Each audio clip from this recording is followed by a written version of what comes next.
Saya mulai ya. Bismillahirrahmanirrahim. Assalamualaikum warahmatullahi wabarakatuh. Selamat Waalaikumsalam. selamat pagi semuanya. Hari ini kita ada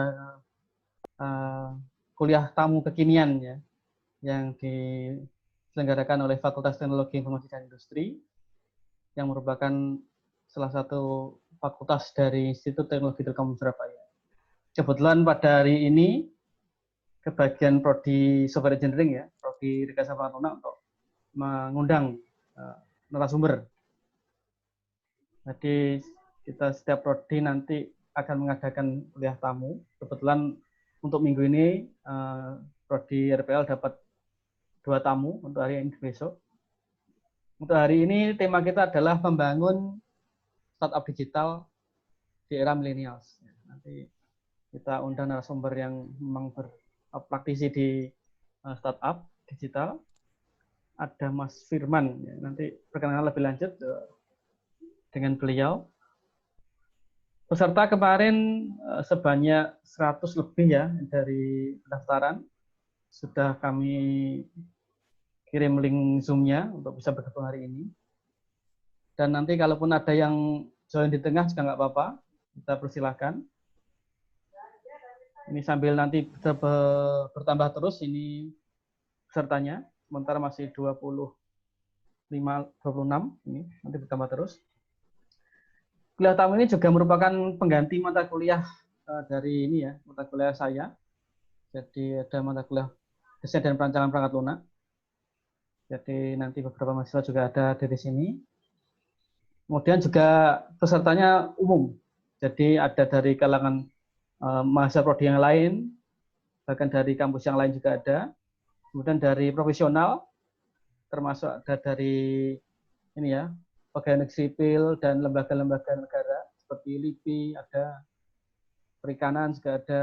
Jadi beragam. Bahkan ada juga yang mungkin anak SMA dan SMK ya, yang tertarik dengan startup digital. Jadi memang beragam. Ini bertambah terus, sudah 30-an orang, nanti sambil berjalan mungkin akan nambah lagi yang join. Saya kira cukup pembukaan dari saya, mungkin silakan dilanjutkan oleh Bu Dewi untuk membacakan urutan acaranya mungkin. Silakan Dewi. Baik, terima kasih. Assalamualaikum warahmatullahi wabarakatuh. Selamat pagi semuanya. Ya, salam sejahtera bagi kita semua. Om Swastiastu, Namo Buddhaya.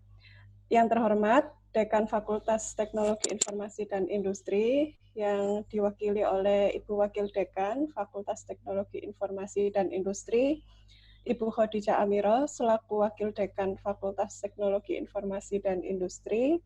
Yang kami hormati Bapak Ketua Prodi Rekayasa Perangkat Lunak Fakultas Teknologi Informasi dan Industri, Bapak Widi Wincoko Putro, SST MKOM. Oke, Bapak Ibu, mahasiswa-mahasiswi, hadirin sekalian yang berbahagia, puji syukur kita berbahagia kehadirat Allah Subhanahu wa taala, Tuhan yang Maha Esa, karena hanya atas perkenannya kita dapat hadir pada acara kuliah tamu kekinian sharing sama ahli dari rumah aja, Prodi Rekayasa Perangkat Lunak, Fakultas Teknologi Informasi dan Industri, Institut Teknologi Telkom Surabaya. Dan tak lupa pula yang terhormat untuk narasumber Bapak Firman Pratama Dewantara selaku narasumber untuk materi kuliah tamu kekinian hari ini, yakni membangun startup pada generasi milenial. Oke. Kami ucapkan selamat datang kepada seluruh peserta seminar di seluruh pelosok Indonesia dan untuk mahasiswa-mahasiswi IT Telkom Surabaya, khususnya Prodi Rekayasa Perangkat Lunak. Perkenalkan, di sini saya Dewi Rahmawati, selaku dosen Institut Teknologi Telkom Surabaya, khususnya Prodi Rekayasa Perangkat Lunak, akan memandu acara pada pagi ini. Baik, Bapak Ibu yang berbahagia, mahasiswa yang saya sayangi, sebelum kita lanjut ke sesi selanjutnya, marilah kita memanjatkan doa kepada Tuhan Yang Maha Esa yang akan dipimpin oleh saya pribadi. Mari kita mulai. Bismillahirrahmanirrahim. Mari kita mulai dengan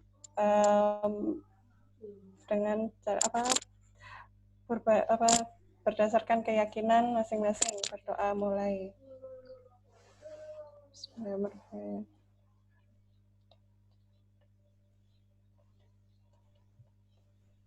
Amin. Selesai. Terima kasih. Baik, menginjak acara pertama yakni pembukaan. Saya akan men-share screen untuk rundown acara dari kuliah tamu ini, yakni share screen. Baik, untuk rundown kuliah tamu pada tanggal 9 Juni 2020 hari ini, yakni yang pertama adalah kita pembukaan dari MC, lalu sambutan Dekan FTI yang akan diwakili oleh Ibu Khadijah Amiro selaku Wakil Dekan Fakultas Teknologi Informasi dan Industri.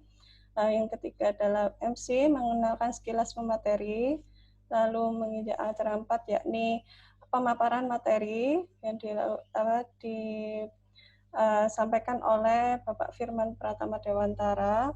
Lalu yang menginjak acara 5 yakni sesi tanya jawab, lalu pembagian door prize untuk pertanyaan terbaik, dan terakhir adalah penutup, yakni closing statement yang nantinya akan disampaikan oleh pemateri sebagai pemberian motivasi terhadap semua mahasiswa maupun masyarakat umum. Baik. Selanjutnya yakni kita sambut untuk Ibu Wakil Dekan, Ibu Khadijah Amiro, untuk memberikan sambutannya. Waktu dan tempat saya persilahkan. Baik, terima kasih. Assalamualaikum warahmatullahi wabarakatuh. Terima kasih atas kehadiran seluruh peserta kuliah tamu hari ini dengan judul Membangun Startup Digital di Era Milenial. Sebelumnya saya ucapkan selamat datang kepada Bapak Firman Pratama Dewantara selaku CEO Eventpool, betul ya Pak ya? Iya, betul. Sebagai pembicara pada hari ini, di sini saya mewakili Dekan Fakultas yang belum bisa hadir pada kesempatan kali ini. Kepada rekan-rekan semua, terutama untuk mahasiswa rekayasa perangkat lunak, di sini bisa dimanfaatkan secara maksimal bagaimana kegiatan kuliah tamu hari ini, bisa mengenal lebih jauh bagaimana startup bekerja dengan sudut pandang yang berbeda-beda. Kemudian juga mohon motivasi dari Bapak Firman untuk memotivasi mahasiswa membangun startup, kemudian memotivasi mahasiswa agar lebih bisa mengembangkan materi keilmuannya selain di bangku kuliah. Sehingga nanti peserta bisa memahami konsep perusahaan startup, bisa memahami konsep membangun startup digital, khususnya di era milenial saat ini, bisa melakukan transfer learning tema startup ke dalam mata kuliah. Dan yang terakhir, diharapkan peserta juga memiliki pemahaman tentang bagaimana cara membangun perusahaan startup dari awal. Mungkin biar nggak lama-lama, begitu saja dari saya. Mungkin bisa dilanjut, Pak Fidi. Terima kasih juga atas kesempatannya, Bu Dewi. Saya mohon pamit. Assalamualaikum warahmatullahi wabarakatuh. Waalaikumsalam. Waalaikumsalam warahmatullahi wabarakatuh. Baik, terima kasih Bu Khadijah. Semoga apa yang diharapkan oleh Ibu Wakil Dekan beserta kami Prodi Rekayasa Perangkat Lunak bisa terwujud dengan semestinya. Amin ya rabbal alamin. Baik, menginjak acara ketiga, yakni adalah MC membacakan sekilas kurikulum vitae dari pemateri. Mungkin saya akan sharingkan untuk resume. Ya. Baik, hari ini yakni kuliah tamu kekinian yang akan disampaikan narasumber Bapak Firman Pratama Dewantara. Saya akan bacakan sekilas kurikulum vitae dari narasumber yang sangat bagus di bidangnya, sangat memang cocok di bidangnya karena beliau adalah membawai startup yang dibinanya saat ini. Startup yang beliau pimpin hari ini adalah Ivanco dan juga untuk startup Intermedia Technology Corporation. Sekilas tentang nama, yakni Firman P. Dewantara. Beliau berpengalaman untuk Chief Executive Officer di Ivanco, terutama di PT CV Intermedia Technology Corporation, dan juga beliau berpengalaman untuk sebagai founder Intermedia Technology Corporation, di mana menjabat sampai pada hari ini. Untuk CV dari education-nya sendiri dari Bapak Firman Dewantara, yakni beliau adalah yang pertama adalah Bachelor of Applied Science in Digital Telecommunication Network, graduate cum laude, GPA 3.52 di State Polytechnic of Malang in July 2011 until July 2015. Lalu beliau melanjutkan master di bidang Engineering in Information and Communication Technology in UB di Universitas Brawijaya Malang, start at July 2016 until now. Jadi beliau saat ini adalah mahasiswa master untuk Universitas Brawijaya Malang. Baik, minat dari Bapak Firman Dewantara sendiri di sini adalah untuk System Analyze dan juga minat Learning Apps, Android and iOS. Lalu dilanjutkan oleh ERP, Business Analyze, Enterprise Resource Planning of Manufacture Company. Jadi bila terdapat peserta yang ingin sharing mengenai ilmu maupun kerjasama untuk di bidang ini, jadi Bapak Firman P. Dewantara ini adalah sangat expert di bidang berikut. Jadi silakan bisa di-save juga. Di sini terdapat kontak dari Bapak Firman P. Dewantara, jadi bisa interaksi secara langsung bersama beliau di kontak berikut. Silakan dicatat untuk lebih lanjut. Baik.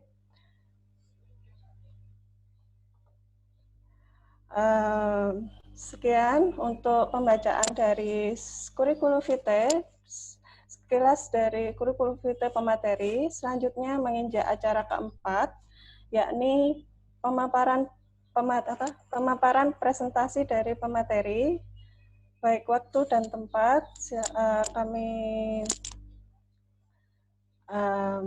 persilahkan untuk Bapak Firman Dewantara. Baik, terima kasih untuk para panelis. Terima kasih juga untuk Fakultas Teknologi Informasi dan Industri, IT Telkom. Atas kesempatannya, saya sudah diundang untuk memberikan pengalaman ya, dengan judul Membangun Startup di Era Milenial. Oke, baru untuk pertama kali, selamat datang juga untuk para peserta. Di sini para peserta selain mahasiswa juga ada profesional, ada siswa juga dari SMA, SMK, dan dari bidang-bidang yang lain juga. Selamat pagi. Baik, sekilas saya memperkenalkan diri. Saya dari ITC atau Intermedia Technology Corporation. Jadi kebetulan saya membuat usaha. Jadi saya bikin legalitas CV karena saya melihat adanya potensi bahwa IT ini dalam kurun waktu 10 tahun ke depan ini menjadi sangat vital, khususnya untuk negara berkembang seperti Indonesia. Baru kemudian yang kedua, pada saat tahun 2018 akhir itu kami meng-create suatu produk namanya Eventku. Itu juga berdasarkan pivot dan banyak pertimbangan. Nanti mungkin akan saya share lebih lanjut di presentasi ya. Baru kemudian untuk latar belakang pendidikan itu ada sedikit kejanggalan ya. Jadi saya masuk S2 itu tahun 2016, baru sampai sekarang masih berlangsung. Jadi memang saya lagi mengerjakan tesis karena memang fokus saya lagi concern di startup yang lagi saya yang lagi saya bimbing ini. Oke, boleh saya langsung share screen gitu, Bapak panelis. Baik, silakan.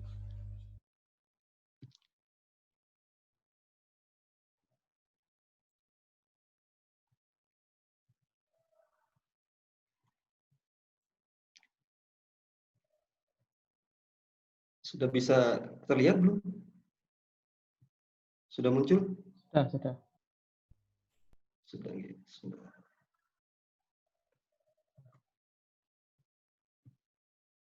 Sudah kelihatan ya?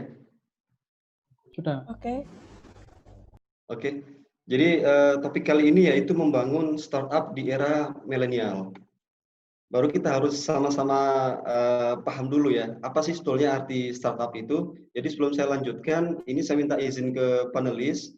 Jadi mohon untuk saya diperkenankan supaya para peserta bisa berinteraksi dengan saya ya. Contoh misalkan ini, saya mau diskusi dulu nih, terutama para teman-teman yang masih kuliah ya. Kuliah atau SMK, SMA yang kategorinya masuk di era milenial. Jadi untuk profesional mungkin ini hanya sekedar informasi tambahan saja. Jadi arah dan objektif saya pada webinar kali ini adalah ingin memberikan wawasan terkait apa sih itu startup. Kok ngetren sekali sekarang. Lagi marak, saya bikin startup. Saya kerja di startup. Banyak sekali itu kata-kata seperti itu. Baru kemudian di startup itu juga erat hubungannya dengan inovasi di bidang teknologi. Nah, saya ingin tahu nih, terutama yang audiens yang masih kuliah ya, ini apa nih kira-kira pengertian dari kalian startup itu apa? Ya, ada nggak salah satu? Silakan, ayo siapa mahasiswa yang bisa? Silakan nanti bisa resen ya, bisa resen. Kemudian saya izinkan untuk ngomong ya. Kita berusaha interaktif ya, jadi ini kita bawa santai saja karena kalau kita ngomong startup, ini beda dengan corporate arahnya. Kalau corporate mungkin banyak hal-hal yang memang mengikat, aturan kerja segala macam, bahkan untuk objektifnya itu biasanya kita menggunakan KPI, Key Performance Indicator. Tapi kalau di startup itu ada istilah namanya OKR. Artinya apa? Panjangannya adalah Objective Key Result. Jadi semua tim itu kita perkenankan untuk membuat objektifnya masing-masing. Kita andalkan kreativitas kalian. Nah, terkait hal-hal itu, saya ingin teman-teman yang masih kuliah sama yang mungkin masih sekolah ya, ayo kita sama-sama berinteraksi. Kalian harus punya kompetensi, keberanian untuk bersuara. Itu yang paling penting. Komunikasi juga salah satu unsur penting di startup ya. Kita nggak melulu menguasai coding segala macam, baru kita bisa sukses di startup. Tidak seperti itu. Ayo sekarang saya coba. Siapa yang tahu arti startup? Subjektif apa? Silakan bisa resen ya. Rekan-rekan mahasiswa bisa angkat tangan resen itu atau mungkin chatting kalau dia agak malu. Iya mungkin bisa chatting juga. Ya. Atau silakan. Mungkin bukan mahasiswa saja karena hari ini yang hadir sangat seluruh pelosok Indonesia banyak sekali. Jadi untuk chatting pun di sini ya banyak dari mungkin dari profesional, dari Ibu di sini. Silakan kalau mungkin ada yang tahu, silakan bisa resen angkat tangan ya pakai fitur angkat tangan itu. Ya. Atau mungkin kalau malu-malu boleh chatting juga. Apa sih sebenarnya? Boleh chatting. Silakan nanti biar saya respon ya ketika ada yang nanti mungkin chat boleh lah. Ya. Baru ini saya sambil lanjutkan ya. Sekarang di sini saya mau paparkan dua hal yang sangat berbeda di sini. Yang pertama adalah startup. Kemudian sebelah kanan ini ada not startup. Apa sih yang membedakan? Soalnya banyak parameter yang membedakan antara corporate dengan startup. Karena startup itu kalau kita ambil pengertiannya itu adalah perusahaan pemula atau rintisan. Itu kalau dari sisi arti. Nah, tapi kalau dari sisi pivot itu apa? Pivot itu adalah strategi bisnis. Apa saja yang membedakan antara startup dengan startup? Yang pertama di sini ada resiko. Kalau startup itu memang high risk, high return. Baru kalau yang not startup itu resiko sangat minim. Contohnya begini, saya mau nanya juga nih. Misal saya jual gorengan lah misal, itu masuk kategori startup apa bukan? Jangan sampai terkecoh ya. Ini saya jual gorengan, itu masuk kategori startup apa bukan? Kira-kira? Bisa ya, bisa tidak, begitu kan? Nah, jadi maksudnya begini, karena di startup itu memang faktor risikonya sangat tinggi. Kalau yang not startup itu sangat rendah. Contoh misalkan kita berdagang ya, berdagang katakanlah dagang pakaian. Ketika kita sudah beli di Tengkulak misalkan, baru kita jual ulang. Misal itu dagangan tidak laku, barang yang masih belum terjual, kira-kira hangus tidak? Tidak ya. Jadi ini nanti akan berhubungan sama poin 4. Di sini ada yang namanya physical atau aset status. Baru kemudian di poin kedua dulu, ini biar urut, ada high growth, baru yang not startup itu market growth.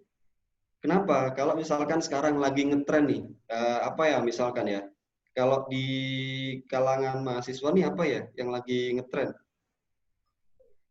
Atau mungkin jual apa ya? Jual mukena misalnya, jual mukena. Ini kan banyak nih mahasiswi-mahasiswi yang juga kuliah sambil apa namanya bisnis online di marketplace, jualan mukena segala macam. Itu kan dia menyesuaikan dengan segmen pasar. Oh, ternyata circleku ini banyak loh teman-teman perempuan yang suka sama fashion. Jadi saya jual mukena, ini pasti laku nih. Seperti itu. Itu ada hubungannya sama market growth. Kalau yang startup ini high growth. Kita harus bisa memprediksi. Kita nggak berpikir sekarang ini apa yang ngetrend. Kalau kita berpikir untuk skop yang sangat pendek hari ini, besok lusa startup kita tidak akan bisa berkembang. Itu yang memang terjadi. Dan banyak sekali perusahaan startup itu yang sekarang ini kondisinya sangat terseok-seok, ya terkait pendanaan segala macam, baru cost itu sangat tinggi. Itu yang menjadikan perbedaan antara startup dengan not startup. Baru kemudian yang ketiga ini disrupt the status quo. Status quo ini kalau bisa diartikan adalah apa ya, kondisi sekarang lah. Gampangannya zona nyaman.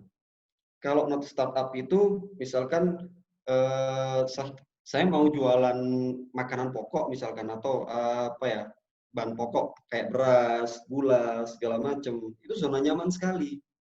Tidak akan saya rugi di situ. Karena orang semuanya pasti butuh bahan pokok. Tapi beda dengan startup. Orang tidak butuh sekarang, tapi kita harus bisa memprediksi, oh ternyata besok ini Zoom yang kita pakai sekarang, itu akan bermanfaat loh. Coba bayangkan sebelum pandemi, siapa yang kenal Zoom? Siapa yang kenal Google, Google Meet? Kecuali memang para praktisi yang sering melakukan conference jarak jauh. Tapi sekarang, Zoom ini pendapatannya sudah sangat luar biasa. Ada fitur premium, ada fitur webinar. Apa bedanya yang biasa sama yang paket webinar? Yang biasa itu tidak bisa membedakan antara channel panelis sama partisipan. Baru kemudian untuk paket yang webinar itu bisa mengkondisikan. Baru panelis bisa mematikan partisipan untuk mute-nya, video segala macam itu bisa dikondisikan. Kita tidak bisa memprediksi bahwasanya Zoom atau conversation call ini sekarang meledak pada saat pandemi, work from home. Kita tidak diperkenankan untuk bertatap muka langsung, tapi menggunakan media teleconference. Siapa yang tahu? Cuma terlepas dari pandemi, saya yakin visi dari Zoom sendiri, dia tidak mengharapkan musibah seperti ini ya, pandemi segala macam. Tapi dia berpikir jangka panjang, efektivitas dan produktivitas dalam bekerja. Itu adalah disrupt the status quo. Lalu kemudian yang keempat, di sini ada tech sama teknologi innovation fokus. Ini yang memang menjadi latar belakang startup ya. Contoh tadi saya misalkan jual gorengan, itu masuknya ke teknologi atau ke physical asset? Saya gorengan. Tentunya itu masuk ke physical asset.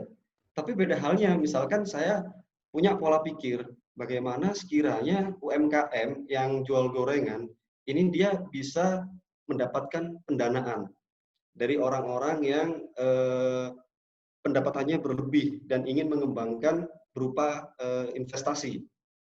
Jadi saya bikin website, saya bikin startup. Di situ saya adakan fitur untuk pendanaan.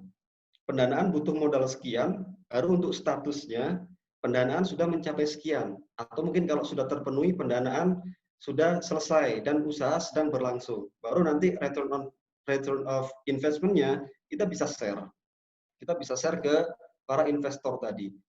Itu masuk sudah bukan physical asset. Memang sektornya adalah kita menggerakkan jualan gorengan ya, physical asset. Cuma aktualnya kita men-trigger para investor untuk mendanai UMKM kecil. Baru sebagai startup itu kita juga harus bisa mensoundingkan ini loh ada pendanaan UMKM dan meyakinkan bahwa return of investment itu berjalan dengan benar.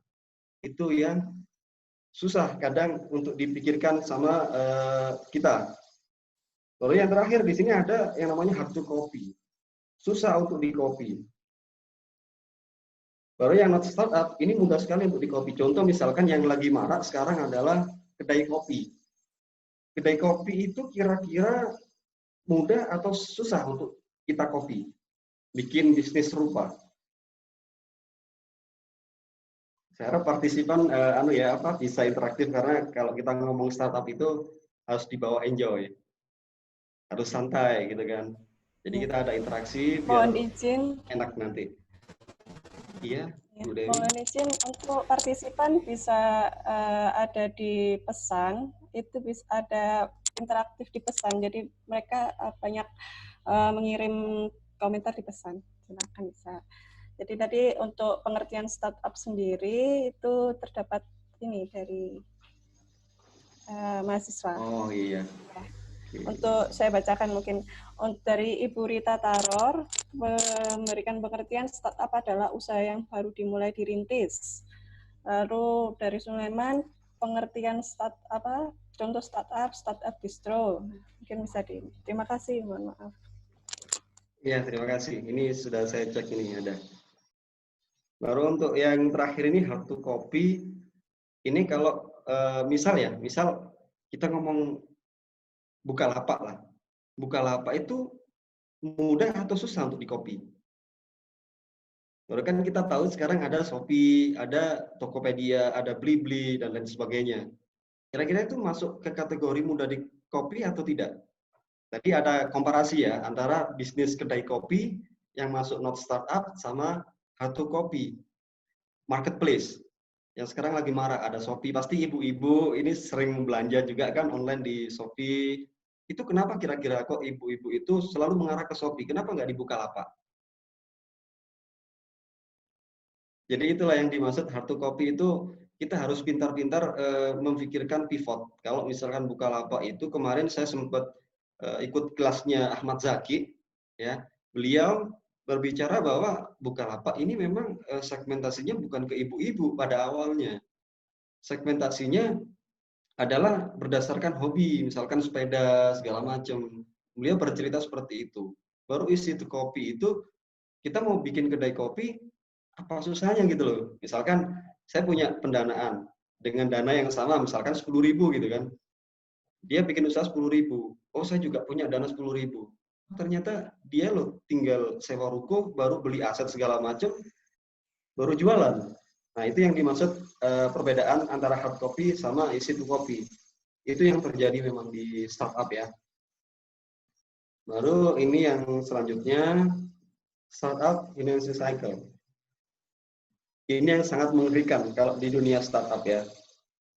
Revenue itu adalah tolak ukur utama bagi perusahaan startup. Di samping ada yang namanya user acquisition. Contoh misalkan, ada yang nanya ke saya, Mas OVO itu kok sering ya ngasih bonus-bonus atau voucher-voucher lah. Kadang saya beli apa diskonnya sampai 50%. Itu kok bisa ya? Kenapa ya? Nah, sebetulnya mereka itu sudah berhitung dalam kurun waktu 1 hari revenue yang mereka targetkan itu berapa, baru margin profit itu yang diputar sama mereka. Diputar, dijadikan berupa voucher. Tujuannya apa? Dia ingin menaikkan user acquisition. Kalau user acquisition-nya sudah tinggi, otomatis ada istilah CAC, Customer Acquisition Cost. Itu akan semakin turun. Nah, ini bocoran nih untuk teman-teman yang masih kuliah nih. Jadi Ahmad Zaki itu kan sudah resign nih kemarin dari Bukalapak, baru dia bikin inkubator sendiri. Mereka memberikan challenge ke kita, termasuk ke saya kemarin, buatkan startup yang sekiranya startup itu bermanfaat. Baru yang kedua adalah CAC, Customer Acquisition Cost itu rendah sekali harganya. Baru nanti kalian saya berikan pendanaan. Itu kemarin yang ditawarkan sama Mas Zaki ya. Di sini bisa kita lihat ada gambar bahwa yang pertama ini ada Valley of Death. Ini sangat mengerikan karena banyak orang yang bikin startup itu, terutama dulu waktu saya kuliah, saya bikin startupnya ini non profit. Kita bagi tugas setiap hari nongkrong, tapi kita membahas ide-ide brilian yang mau kita terapkan di startup kita. Cuman kita ngomong startup itu selalu butuh yang namanya anggaran yang pertama. Anggaran dari mana? Belum apa-apa kita pivotnya sudah non-profit. Itu banyak step yang harus kita lalui. Dan untuk startup financing cycle ini, kalian yang mau bikin startup harus melewati dan pasti akan melewati Valley of Death. Itu pasti sekali. Baru di langkah pertama, biar kita bisa melewati yang namanya Valley of Death ini, kita harus sering pitching, bikin pitch deck. Pitch deck itu kayak semacam presentasi, kita kirimkan gagasan kita berupa nanti forecasting acquisition-nya berapa si user, bahwa revenue-nya berapa. Kita bikin forecasting-nya aja. Nah, baru kita tawarkan, kita cari angel investor. Apa yang dimaksud angel investor? Angel investor itu adalah orang yang memang di luar capital venture, di luar inkubator. Misalkan saya ada dana berlebih nih, kemudian ada mahasiswa yang datang ke saya, Mas saya punya ide seperti ini, kira-kira bisa nggak melakukan pendanaan? Saya mau presentasikan dulu karena asas manfaatnya sangat tinggi ke depannya. Lalu ketika saya tertarik, saya berikan pendanaan. Kalian bisa menjalankan startup itu tadi. Tapi itu tidak mudah. Untuk mendapatkan angel investor itu tidak mudah. Ada lagi angel investor itu yang kita dapat dengan timbal balik berupa proyek. Jadi kita yang mengerjakan proyeknya beliau, baru mereka berkenan untuk memberikan pendanaan, memberikan surplus lebih segala macam seperti itu. Nah itu masuknya ke tahap pertama. Baru dana yang dapat dari angel investor itu tidak sepenuhnya bisa kalian manage dengan baik. Dapat sebesar apapun, tapi kalau kalian tidak bisa memanage, itu akan selesai sudah. Ya, jadi balik lagi konsep dari startup itu bukan physical asset, bukan aset fisik, dan kita tidak tidak terlibat sama peminjaman bank. Itu kalau bisa dihindarin. Karena yang pertama kita nggak melibatkan aset fisik di sini, nggak ada yang bisa kita jadikan agunan segala macam, dan itu sangat tidak direkomendasikan. Karena perusahaan tahap pemula itu harus mau melewati Valley of Death, biar manajemennya terstruktur dengan baik. Ketika nanti ada goncangan di depan, itu bisa menyelesaikan pivot. Oh sekarang lagi pandemi nih, bisnis saya lagi sepi, mati segala macam. Itu pintar-pintar kita untuk bikin pivot. Strategi bisnis kita ubah seperti itu. Baru di yang kolom kedua, ini ada yang namanya VC. VC itu venture capital, jadi perusahaan kayak semacam crowdfunding lah, mirip-mirip seperti crowdfunding. Mereka itu inkubator startup, mereka membina kita, baru ada seleksinya juga. Kalau kita sudah lolos, mungkin Bapak Ibu dosen sering ya dapat misalkan mau penelitian segala macam, itu ada dana hibah segala macam. Nah, Dikti juga sama. Kemarin saya sempat daftar di Venture Capital Dikti, kita ajukan pitch deck, kita kondisikan segala macam, kita coba semua usaha. Cuma ini adalah tahapan yang harus kita lalui. Kalian tidak akan bisa masuk ke sini. Karena apa? Kalau masuk ke capital venture itu kita sudah butuh yang namanya user acquisition. Berapa user yang sudah kamu dapat selama kurun waktu tertentu startup kalian berdiri. Mereka selalu lihat itu. Baru kemudian di tahap berikutnya, kalau kalian sudah bisa melewati Valley of Death ini, baru di capital venture kalian dapat pendanaan, ini sudah bisa agak ringan, cuma ya tidak ringan juga ya. IPO ini adalah lepas saham. Kita jual saham ke publik. Jadi per lembar segala macam. Itu memang terjadi di startup ya. Makanya startup ini sebetulnya objektifnya ada dua, dan ini tergantung dari visi misi si owner. Yang pertama, kita bisa bikin startup, tapi kita akan memanfaatkan, kita lakukan pivot secara kontinu agar modul-modul ini tidak ketinggalan zaman, bahkan bisa memprediksi apa yang akan terjadi ke depan. Baru yang kedua, ada juga startup itu, pelaku startup, yang pengkondisiannya dia membuat produk, tujuannya adalah untuk diakuisisi oleh perusahaan besar. Contoh misalkan Gojek. Ada Gojek, baru kemudian ada Grab, segala macam. Mereka itu saling melihat. Mereka scouting juga kok ke bawah. Rata-rata daerah yang selalu kena caplok.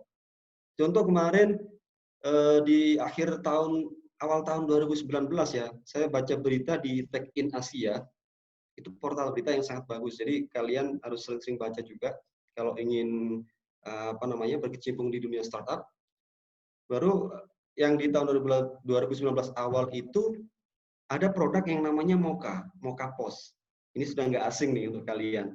Ada Pawon, ada Moka Post. Itu top lead point of sales di Indonesia ya. Pawon sama Moka Post. Yang lain-lain banyak. Nah Moka ini diakuisisi sama Gojek. Baru Gojek sudah sebesar itu, sehebat itu, mereka mengakuisisi Moka.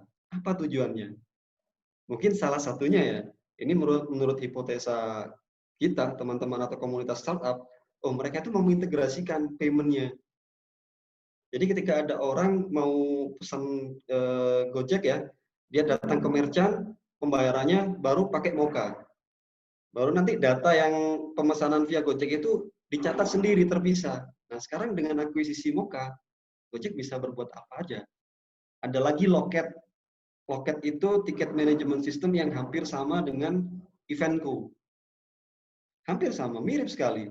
Kita mau menyaingi di sektor tiket management system agak berat. Makanya kita mainkan di sisi pivot. Loket juga diakuisisi sama Gojek.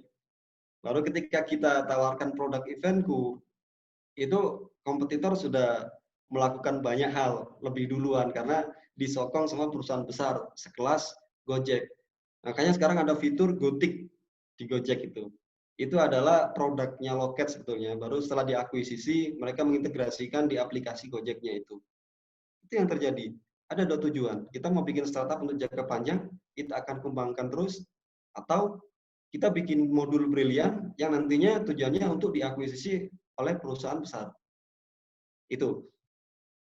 Saya lanjut dulu. Nah, ini kita flashback dulu ya. Kita flashback, kita harus tahu konsep revolusi industri dulu. Karena kalau kita ngomong IoT itu ada sejarahnya. Yang pertama revolusi industri 1.0. 1.0 itu apa? Ini enak berinteraksi nih, sangat biar seru. Kalau kita ngomong di revolusi 1, itu kita masih ada di zaman batu mungkin ya, atau di zaman lama lah intinya. Ketika kita ingin melakukan sesuatu, itu kita mengandalkan kekuatan fisik, tenaga, ya kan? Tidak ada apa-apa di zaman dulu. Kita mau bikin kincir air segala macam, itu harus menggunakan fisik dulu.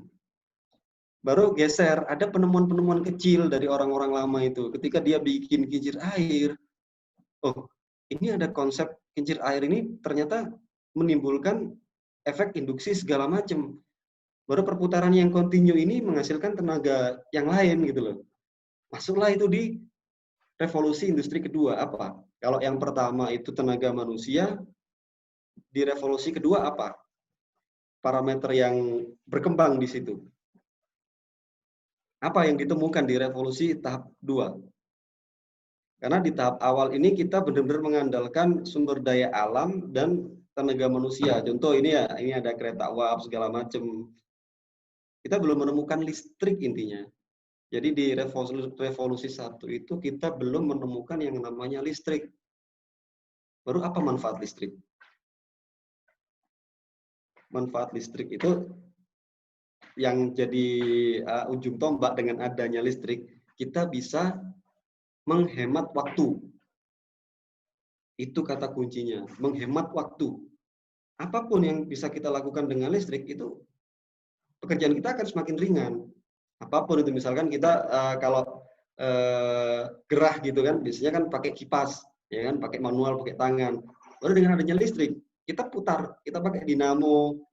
Baru itu kita nggak usah mengeluarkan tenaga yang terlalu banyak. Itulah yang terjadi.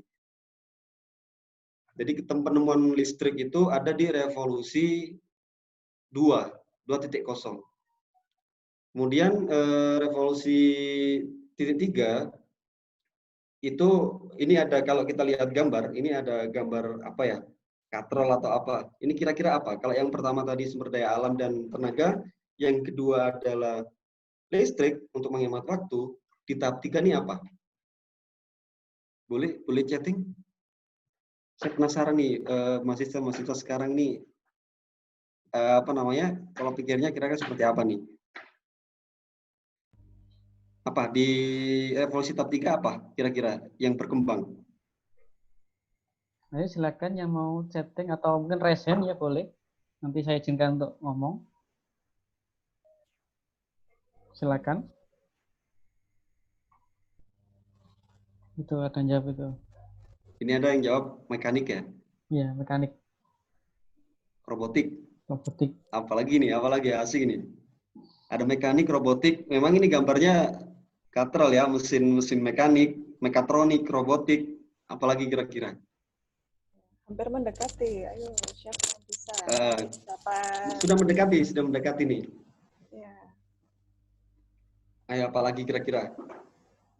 Jadi ya saya ingatkan lagi, nanti kalau mamanya narasumber bertanya, lalu narasumber bisa memberikan kriteria, nanti akan ada door prize atau hadiah. Ya, benar memang. Tadi aturannya begitu ya. Ada yang bertanya maupun ditanya narasumber terdapat interaksi dan itu sesuai kriteria, dan nanti akan dapat hadiah menarik. Oke. Ya, ini kan isinya kan kebanyakan mahasiswa juga. Arah startup ini juga objektifnya ke mahasiswa. Janganlah kita diiming-iming dulu kan, diiming-iming hadiah baru kita vokal. Oh iya. Itu kayak anak apa ya, kayak masih SD begitu. Iya, betul. Ayo kita sama-sama. Ini ada yang jawab assembly, industri. Apa nih kira-kira? Baru nanti ada pertanyaan lagi. Ini akhirnya nanti di 4.0. Ini yang sangat menarik nanti. Jadi di tahap ketiga ini ada mekanik, ada robotik, ada assembly, industri. Benar, semuanya benar. Cuma yang menjadi ini ada Mas Samuel yang menjawab komputer. Yang paling tepat itu memang komputasi ya. Jadi setelah di industri titik 1 itu kita mengandalkan tenaga manusia, baru kemudian kita bisa menemukan bahwa sumber daya alam itu bisa kita proses untuk menghasilkan energi listrik. Energi listrik bisa bermanfaat untuk menghemat waktu. Baru dengan adanya listrik, manusia itu berpikir, apalagi yang akan saya kembangkan, apa yang mau saya bangun, biar hidup ini semakin modern dan semakin mudah lah intinya. Muncullah yang namanya kayak microchip gitu ya. Jadi proses komputasi itu dimulai dari situ. Nah kalau kita ingat ada IBM, ada Apple, itu nanti akan saya bahas di bawahnya. Jadi itu mereka mulai bikin yang namanya personal komputer. Yang kalau kita baca sejarah itu kan perangkatnya awal dulu besar sekali. Nah baru komputasi itu bermanfaat di segala sektor. sama seperti yang dibahas sama teman-teman tadi, mulai robotik, kemudian ada industri, assembly, ya kan? Itu core-nya adalah di komputasi. Jadi di komputer. Itu di 3.0. Yang pertama adalah tenaga, yang kedua adalah listrik, yang ketiga adalah komputasi. Komputasi ini output-nya apa? Apa yang dihasilkan? Listrik menghasilkan efisiensi waktu. Kalau komputasi, apa output-nya kira-kira? Ayo mahasiswa RPL pasti bisa jawab nih. Komputasi itu output-nya berupa apa kira-kira?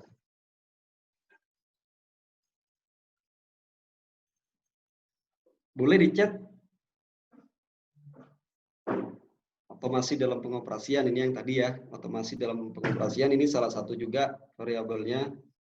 Jadi yang dihasilkan dari adanya komputasi, ini ada Samuel Sena, data yang dihasilkan dari komputasi. Jadi harus apple to apple ya, kalau tadi listrik menghasilkan waktu, sekarang komputasi mengambilkan apa? Jadi yang dihasilkan dari komputasi ini adalah kompleksitas. Kenapa kok kompleksitas? Karena dengan adanya mikroprosesor, ada komputasi, segala macam, kita bisa mengubah yang awalnya katrol itu dengan listrik hanya bisa bergerak di satu arah, tapi dengan adanya kontrol, dengan adanya komputasi tadi itu, kita bisa mengarahkan secara otomatis. Nah, ini salah satu juga otomasi dalam pengoperasian, ya kan? Kita bisa kondisikan, oh dalam 1 jam itu nanti katrolnya akan bergerak ke arah sini, sini, merotate ke arah depan, belakang, kanan, kiri, segala macam. Itu tanpa bantuan manusia lagi. Kalau masih di tahap kedua, listrik sudah ada, tapi dalam pekerjaan kita masih mengandalkan peran manusia ya. Ini kamu geser ke sini, kamu geser ke sana. Di revolusi tahap 3, kompleksitas komputer sudah ditemukan. Maka kompleksiti tadi itu meringankan beban manusia. Baru yang terakhir nih, yang terakhir ini mungkin di sini ya ada slide lagi. Nah, ini yang tadi power ya, tenaga, baru ini waktu, kompleksitas. Sekarang masuk ke 4.0. Ini kita flashback ke teknologi dulu ya perkembangannya. 4.0 ini IoT, bisa dikatakan IoT juga. Apa kira-kira? Kalau tadi komputasi, kalau di tahap 4 apa? Kalau di tahap 4 apa?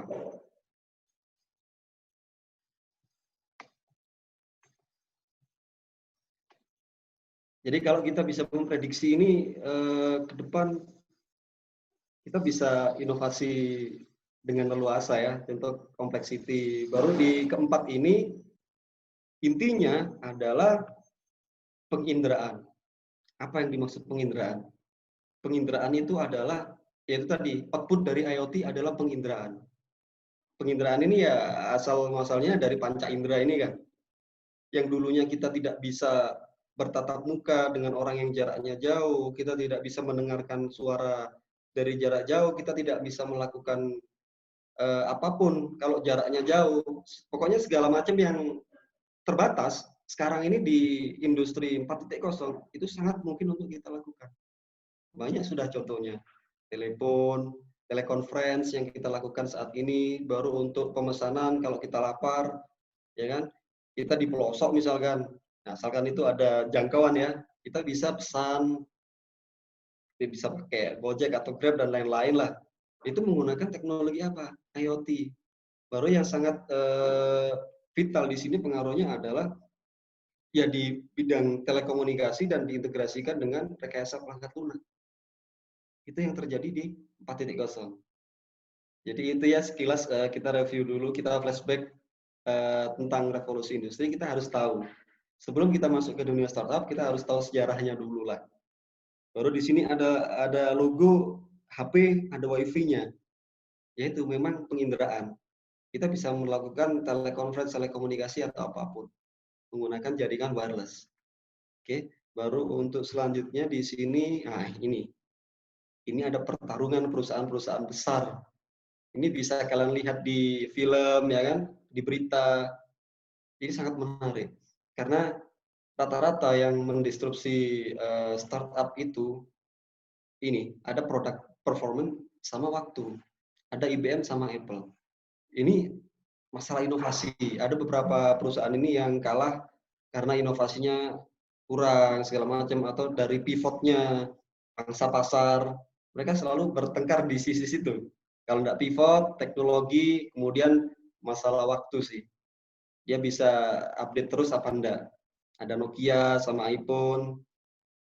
Baru di 2000 berapa ya? 2006 itu kan masih pakai apa? Polyphony gitu kan. Sekarang sudah ada iPhone. iPhone sudah bisa memprediksi bahwa ke depan ini akan lahir teknologi seperti ini, A, B, C dan seterusnya.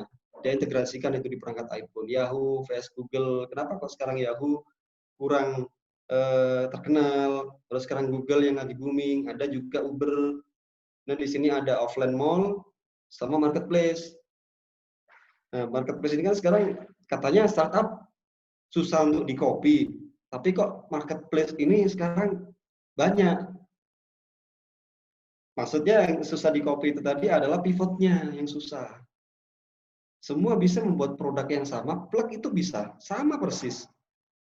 Cuma tergantung bagaimana cara kita sebagai salah satu owner atau founder dari startup itu memikirkan jangka panjang. Kita harus bisa memprediksi dengan sangat baik. Ini ada travel agent, Traveloka, ya kan? Semuanya sekarang under Traveloka semua. Calo sudah hampir nggak bisa berkutik kalau sudah melakukan pembelian tiket online. Di sini yang terakhir ada Toyota sama Tesla. Toyota itu ya perusahaan manufacturing mobil ya. Tesla ini customize. Mau besar mobil seperti apa, dengan engine seperti apa, body seperti apa, itu bisa di custom. Itu Tesla. Dia melakukan pivot di sisi situ dengan pengembangan teknologi tertentu. Seperti itu. Kemudian ini, ada beberapa hal ini yang sangat penting ya untuk diketahui sama mahasiswa. Tidak apa-apa lah kita tidak ada interaksi, mungkin nanti ditanya jawab bisa saling berinteraksi. How to generate startup ID. Baru size sama growth of market itu kalian harus benar-benar bisa perhitungkan matang. Ada orang yang menganut asas red ocean. Red ocean itu apa ya? Yang sudah marak lah, yang sudah ada. Kenapa sih? Contoh misalkan eventku, banyak orang yang tanya, banyak investor yang menolak karena dia masuk ke kategori red ocean. Red ocean ini sudah banyak pemain, kenapa kamu membuat produk seperti ini? Ada juga orang yang menganut asas blue ocean, saya mau bikin produk yang sekiranya belum ada. Tapi marketnya juga belum ada, ya percuma juga. Jadi kalian harus memfitkan antara growth of marketnya ini seberapa besar. Kalian harus pikirkan itu komponennya. Bahwa yang kedua adalah unik. Unik ini mungkin masih beririsan ya sama growth of market. Kira-kira yang demand ke depan ini apa? Kita bikin, kita create sekarang. Tidak apa-apa kita terseok-seok dulu, baru nanti ketika momentumnya datang, itu akan bisa booming. Kita harus bisa memprediksi masalah itu ya. Baru kemudian yang ketiga adalah 100 kali lebih baik. Jadi kita bisa mengcopy, kita bisa belajar literatur, oh produk si A ini ternyata seperti ini. Nanti aku bikin plug, bikin sama persis, baru nanti saya modifikasi fiturnya di B-nya. Itu bisa juga seperti itu, nggak ada yang salah. Tapi pastikan kalian memiliki planning atau milestone yang jelas. Nanti patching 101 itu fiturnya ini, 102 itu fiturnya ini. Mungkin nanti ada beberapa patch yang sudah kalian tulis, meskipun belum di develop, belum dikembangkan. Nah, baru poin yang keempat, di sini ada yang namanya mission and personal driven. Ini yang memunculkan passion kalian. Jadi tidak ada orang yang bisa mempengaruhi itu. Katakanlah growth of marketnya, orang berbicara, ini tidak ada marketnya sudah. Meskipun 10 tahun yang akan datang marketnya kecil, tapi kalian punya misi personal yang dimana itu kalian yakin bahwa di tahun sekian kalian predik akan booming ini kebutuhan terkait startup yang saya bikin. Nah, ini juga berrelasi sama timing. Current teknologi, timingnya pas apa enggak? Contoh misalkan kita ini RPL pasti tahu ya yang namanya framework, CI, Laravel, baru sekarang ada Python juga, artificial intelligence segala macam itu upgrading-nya cepat sekali ya untuk pengembangan teknologi. Nah, itu kita juga harus bisa kondisikan. Apa di masa sekarang ini bahasa lama masih terpakai, bahasa asli masih untuk keperluan assembly. Nah, itu kita harus pintar-pintar memilah teknologi apa yang akan kita angkat ke permukaan, ke masyarakat. Seperti itu. Nah, semakin tinggi bahasa pemrograman itu memang semakin smooth di sisi user interface. Tapi untuk komunikasi ke perangkat assembly itu kecenderungan delay-nya semakin tinggi. Itu bisa nanti dicoba ya.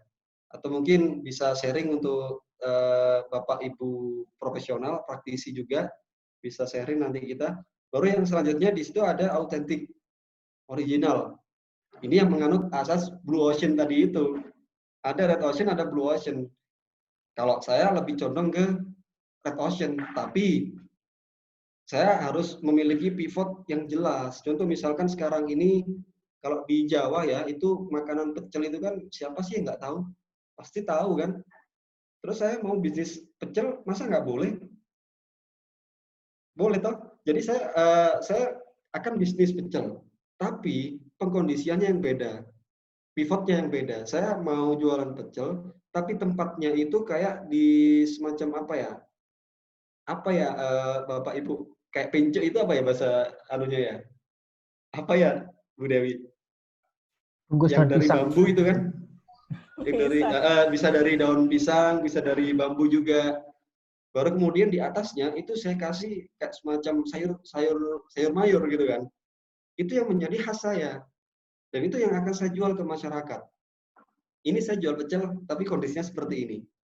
Ini tidak sama dengan yang lain. Tapi kalau berminat produk lain, ya silakan beri di tempat lain. Yang jelas saya menjual pecel dengan model yang seperti ini. Itu yang namanya autentik dan kita tidak takut apa yang dikatakan orang, kamu itu red ocean, nggak akan berkembang bisnismu. Tidak juga. Ini terkait, ini sangat berkaitan semua ya, antara misi, personal driven, itu yang memunculkan energi dan passion segala macam. Baru ini mudah untuk dijelaskan. Ya seperti pecel itu tadilah. Bagaimana caranya kita bisa menguasai produk kita bisa menjelaskan ke masyarakat umum. Seperti itu.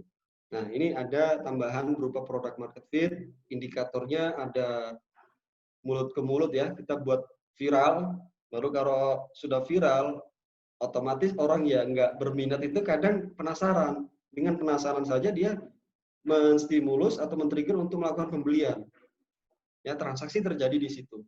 Baru kemudian lot of visitor. Jadi kalau pengunjungnya sudah banyak, itu berarti ada indikasi, oh ternyata produkmu ini sudah fit nih sama market. Kalau ternyata belum viral, terus nggak ada pengunjung, baru untuk followernya kita beli, ya kan? Kita beli, kita baru bikin akun langsung 2000. Ya sah-sah saja sebetulnya untuk memviralkan mungkin, tapi untuk mengukurnya itu kita agak susah nantinya. Nah ini yang berikutnya ada loyal customer. Kita bisa melihat itu, oh ternyata ini customer ini melakukan pembelian sekian kali. Kita bisa data. Baru kita bisa kasih reward, kita kasih voucher segala macam. Lalu di yang terakhir ada yang namanya lower acquisition cost. Lower acquisition cost itu hitungnya bagaimana sih? Hitungnya adalah berapa biaya yang kita keluarkan untuk lakukan pemasaran atau mungkin pengembangan produk. Katakanlah 100.000 misal. Kita bayar promote di Instagram gitu kan. Baru yang beli ada 2. Kita bagilah itu. 100.000 kita bagi 2. Berarti untuk menggait satu customer itu CAC-nya atau customer acquisition cost-nya adalah sebesar 50.000. Tapi semakin kecil acquisition cost-nya berarti menandakan ada kesesuaian produk sama market kalian. Seperti itu. Kemudian ini ya berikutnya ada produk market fit. Bagaimana caranya kita membuat agar market itu sesuai dengan produk kita. Building something people. Nah, ini value proposition-nya harus jelas. Apa yang kalian tonjolkan dari produk? Itu value proposition ya. Contoh misalkan kalian bikin produk A, atau contoh mungkin di eventku ya. Untuk pertama ini memang kita jualan tiket, tapi sebetulnya milestone-nya bukan di jualan tiket kok. Arahnya nanti itu selain kita jualan tiket, kita mau mengakomodir para talent di Indonesia khususnya ya. Jadi mereka ketika melakukan acara-acara tertentu baru bisa di-follow sama customer-nya si eventku. Ketika memang mereka memposisikan diri sebagai top talent di eventku, nantinya ada fitur yang namanya fitur vote, fitur voting di situ. Fitur voting nanti kita bantu untuk sounding, kita lakukan mini consult di situ. Kita libatkan peran swasta, kita libatkan peran pemerintah. Jadi kenapa? Biar orang yang punya kompetensi lah yang akan naik daun di situ. Karena sekarang ini kalau kita ngomong seni di Indonesia, banyak yang seninya biasa aja, B aja gitu kan. Cuma dengan adanya porsi dana yang berlebih, ya bisa tampil di stasiun televisi. Mungkin beberapa tahun yang lalu ada ya di Dahsyat atau mungkin di mana. Band-bandnya ini band siapa ya kok nggak pernah dengar, tiba-tiba muncul di TV. Itu yang sering terjadi. Dan eventku itu masternya ke arah sana. Cuma untuk di milestone awal kita tuh bikin di sisi segmen tiket management system untuk melancarkan atau kerjasama dengan para event organizer seperti itu. Kalian juga harus bisa bikin seperti itu, terutama yang masih kuliah ya, idenya pasti sangat brilian sekali, masih fresh. Baru yang kedua di sini ada MVP. MVP itu minimum viable product. Kalau bisa low cost, ya kita nggak usah rekrut orang terlalu banyak. Kalau bisa kita punya sama-sama teman RPL, itu jauh lebih bagus. Sama-sama bisa coding gitu kan. Kamu bagian ini, saya bagian ini. Nanti kita ajak kerjasama teman dari manajemen misalkan. Ya, kamu bagian pemasaran ya nanti ya, saya yang bikin produk, kamu yang bagian pivot. Nah, sehingga memunculkan laser fokus, kita bisa sangat-sangat fokus di situ. Nggak perlu kita rekrut. Yang bagus adalah foundernya memang punya kapasitas teknikal, cuma jangan berkecil hati. Jack Ma itu banyak kok contoh. Orang itu nggak punya kapasitas latar belakang di teknikal sama sekali, tapi dia sukses. Dia punya kompetensi di manajemen, pivot, segala macam seperti itu. Semua orang bisa. Baru berikut yang kedua ada experimentation, pengalaman. Ini nggak bisa kita hindari ya. Pengalaman itu jatuh bangun itu selalu harus kita lalui proses. Yang ketiga adalah fokus on sticky user first then else. Nah ini segmentasi pasar ini yang harus kalian pikir. Nggak mungkin kan kalian jual mukena, kamu broadcastnya ke laki-laki. Nah ini juga harus dikerucutkan. Ada retention, nah viralnya, continuous feedback. Ini kita juga harus open sama customer. Kita adakan percobaan, undangan, kita undang mereka bagaimana produk kita, bagus enggak, atau mungkin ada masukan. Itu baru pivot jika dibutuhkan. Nah ini untuk setup founding team ini yang perlu dipahami juga, cari yang berkompeten.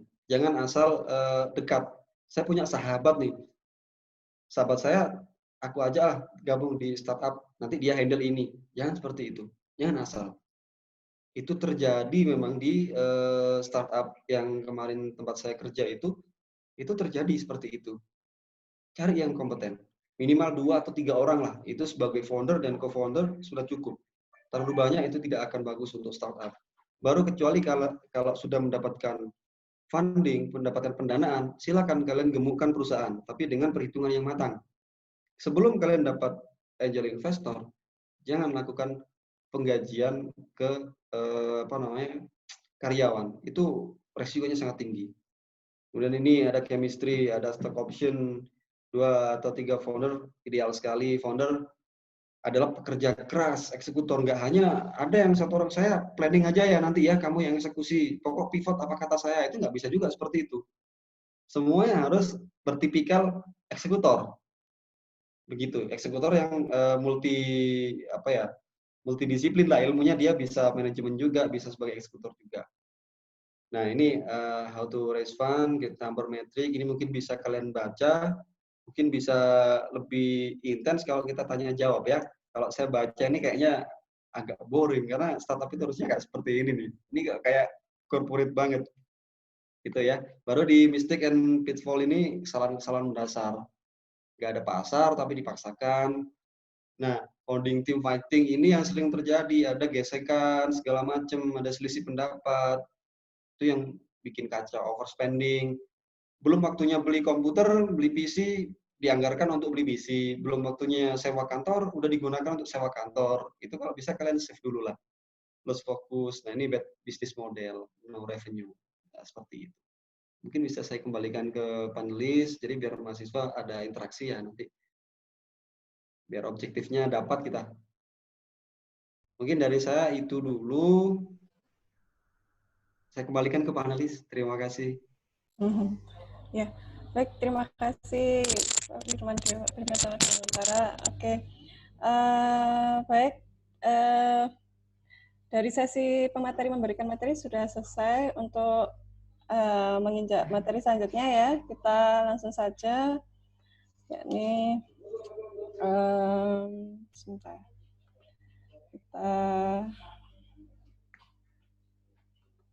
Oke.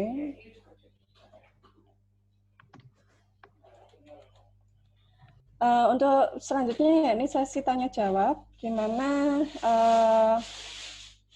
peserta bebas untuk mengajukan pertanyaan pada narasumber, di mana bisa kedua arah. Yang pertama mungkin yang dari peserta dulu ya. Saya silakan untuk mengajukan pertanyaan dari peserta, bisa mengaktifkan fitur raise hand ya, atau mungkin bisa di di chat ya. Oke. Atau mungkin lebih baiknya untuk menampilkan pertanyaannya di chat.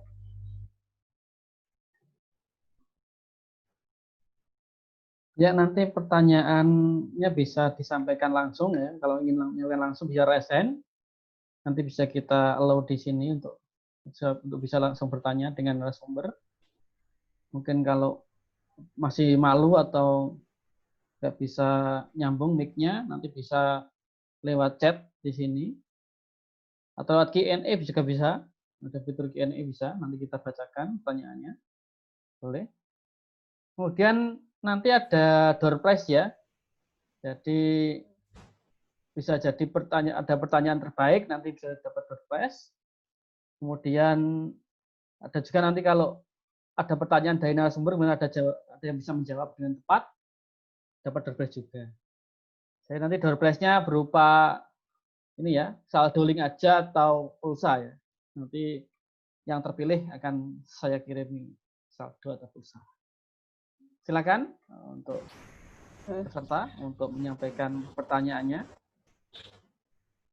Pertanyaan bisa dari tema. Yang pertama, bagaimana mungkin membangun startup. Lalu tema yang lain, topik yang lain dari pertanyaan.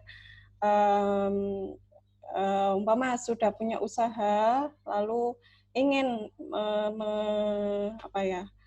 memajukan usahanya lagi, mungkin butuh tips dan trik bagaimana caranya usaha dari usaha UMKM-nya bisa terakomodir, bisa terkontrol. Nah, bisa kita buat startup. Nah, tapi nggak punya skill di startup, nggak punya skill di software engineering, gimana caranya? Nah, ini bisa ditanyakan seperti itu, karena di sini banyak sekali peserta yang bukan dari mahasiswa saja. Gitu. Oke, silakan. Oh, ada ini ya? Ya, ada di Q&A. Ya, ya. Mungkin silakan. Bisa. Saya Pak Bidata. Ada pertanyaan. Pak Firman, ada pertanyaan dari Reza ini ya. Bagaimana cara membuat percaya investor terhadap startup kita yang baru kita bikin? Dan juga kiat-kiat terhadap startup baru gimana menurut Pak Firman? Jadi bagaimana membuat percaya investor ini? Itu pertanyaannya. Mungkin itu dulu bisa dijawab ya, Pak Firman. Saya tulis dulu ya. Okay. Ya. Atau dikumpulkan dulu pertanyaan ini? Ya, makanya saya tulis dulu. Pak. Mau dikumpulkan dulu atau bisa langsung dijawab? Kalau ada di sini sekarang ada 2 pertanyaan. Mungkin bisa di pertanyaan pertama, bisa diulang lagi ya? Iya. Pertanyaan pertama dari Reza ini. Bagaimana cara membuat percaya investor terhadap startup kita yang baru kita bikin? Dan juga kiat-kiat terhadap startup baru gimana menurut Pak Firman? Pertanyaan kedua datang dari Suleman. bagaimana persiapan awal dalam membangun rintis startup bagi pemula, dan jenis startup seperti apa ke depan yang bisa booming. Nah, ada lagi satu lagi pertanyaan dari Repi Your Buy. Saya ingin bertanya mengenai investor. Bagaimana perhitungan persentase pembagian saham terhadap investor yang lebih dari satu investor? Dan berapa persen saham yang aman untuk dimiliki oleh ownernya? Ini lebih ke pendanaan ini. Mungkin 3 itu dulu, ya. Coba dijawab mungkin Pak Firman.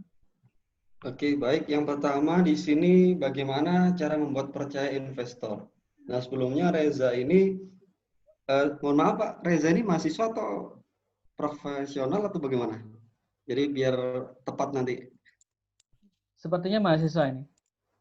Mahasiswa ya. Ya. Oke. Jadi gini, untuk membuat percaya investor itu yang paling penting itu adalah bikin pitch deck. Pitch deck, istilahnya pitch deck ya. Itu nanti bisa kalian explore, bisa kamu browsing di Google juga. Jadi pitch deck itu memuat informasi sederhana, informasi apa ya? Jadi kumpulan dari keseluruhan startup kamu itu harus kamu bisa tuangkan di PPT. Itu paling tidak kita harus bisa melakukan pemaparan cepat, sekitar 5 menit. Karena yang namanya investor itu dia tidak mau bertele-tele. Jadi dalam 5 menit itu rata-rata kamu harus memastikan bahwa semuanya terdeliver dengan benar dan dengan baik. Termasuk forecastingnya bagaimana, produkmu ini apa, baru nanti user acquisition segala macam, pivot yang akan kamu terapkan seperti apa. Itu 5 menit harus bisa tersampaikan semua. Itu yang sulit. Contoh misalkan kita tahu ya, pasti nih mahasiswa ini rata-rata tahu yang namanya apa sih itu yang dating application itu, ada Tantan, ada apa lagi tuh?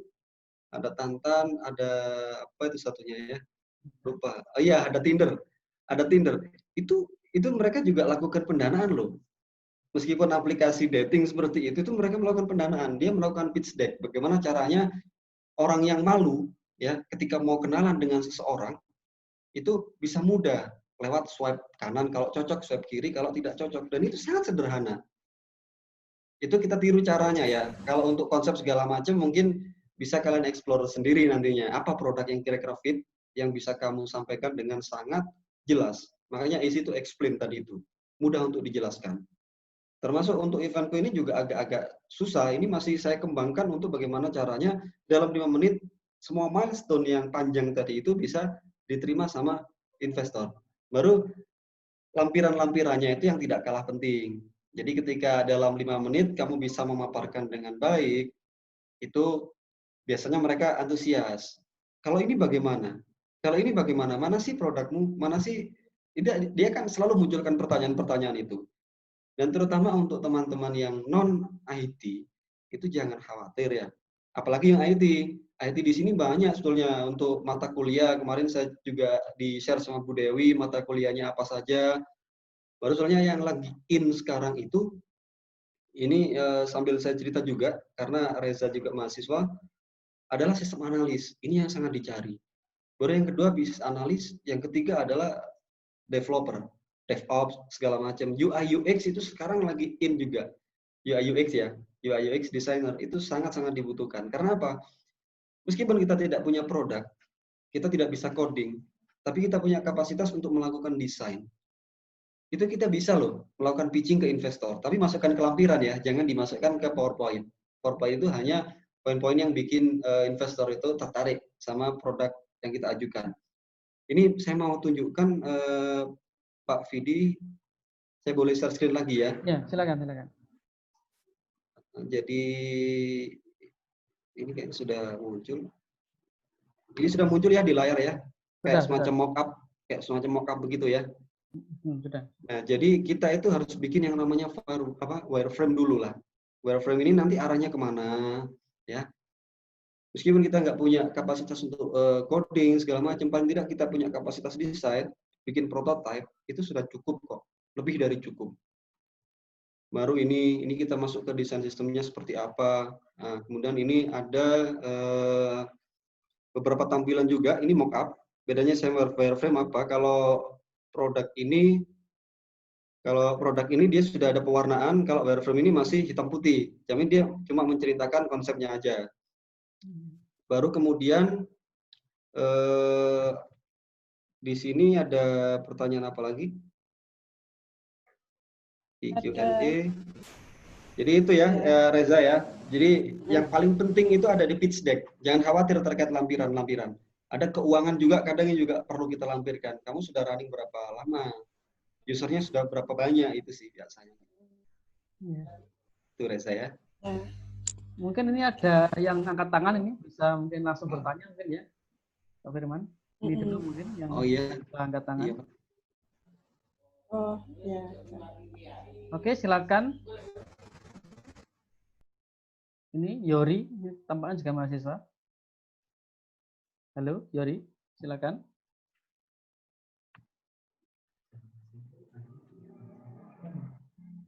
Kok mati? Halo? Halo, Yori.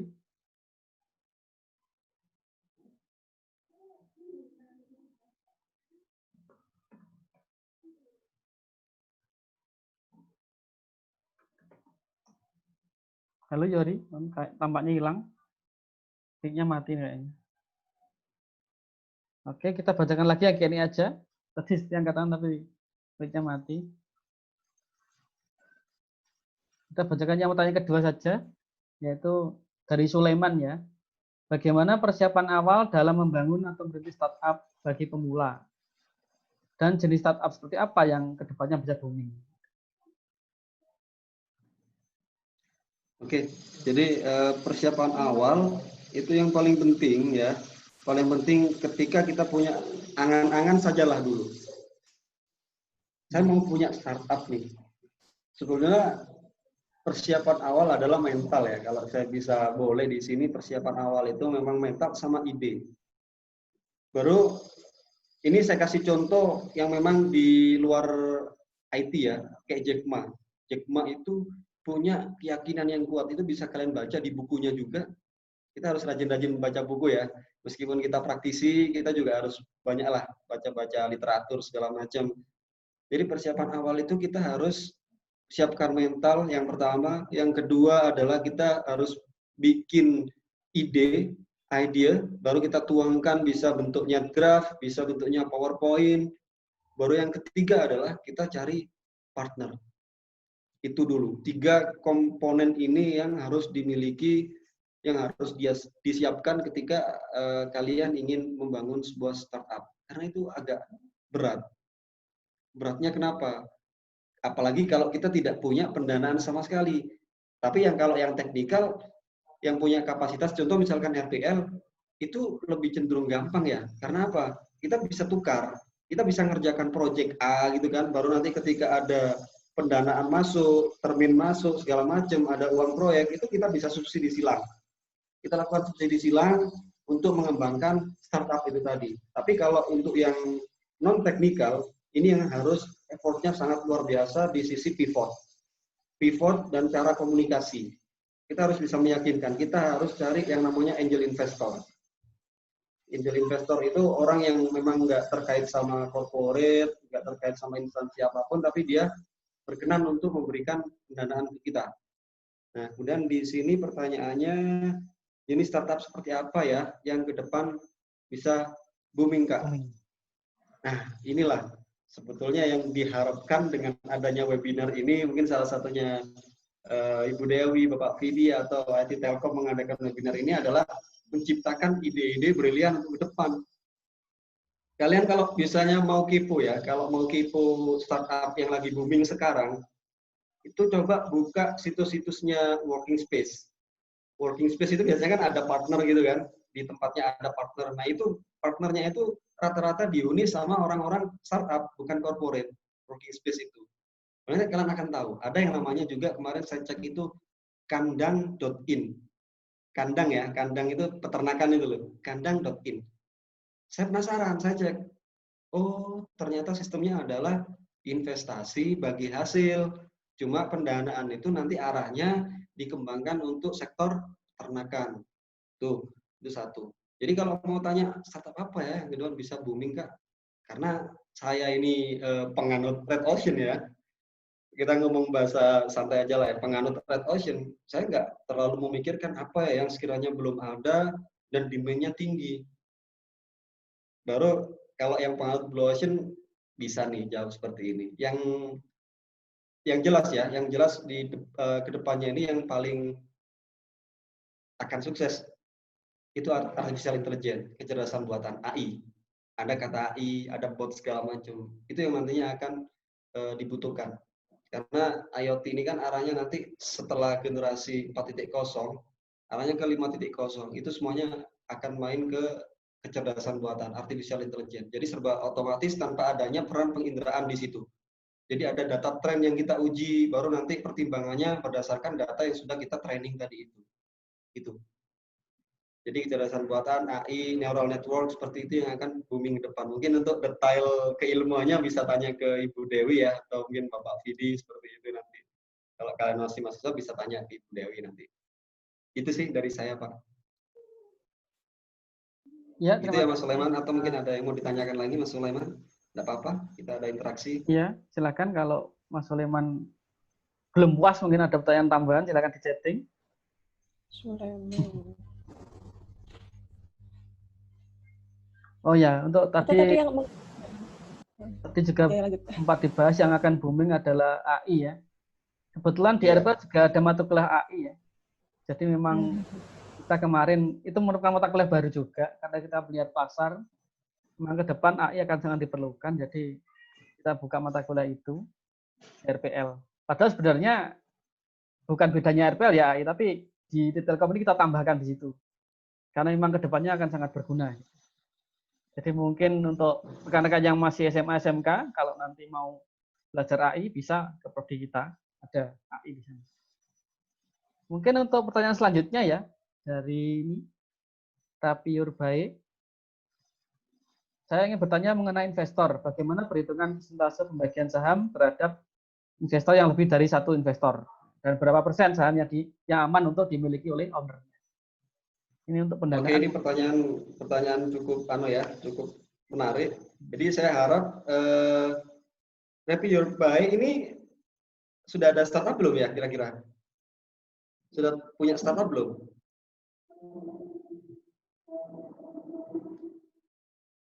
Rapiur Bae ini ada startup atau belum? Ini Pak atau Mas Rapiur? Ya, Rapiur Bae ini. Bapak, Mas, atau adik Rapiur Bae. Nah, sebelum saya jawab, ada startup atau belum ya kira-kira ya? Jadi biar nanti objektifnya sesuai nih yang akan saya jawab. Oke, sambil nunggu jawaban ya. Jadi begini, untuk skema saham, pembagian saham, selalu yang namanya investor itu ada yang namanya dividen ya, yang kita bagikan.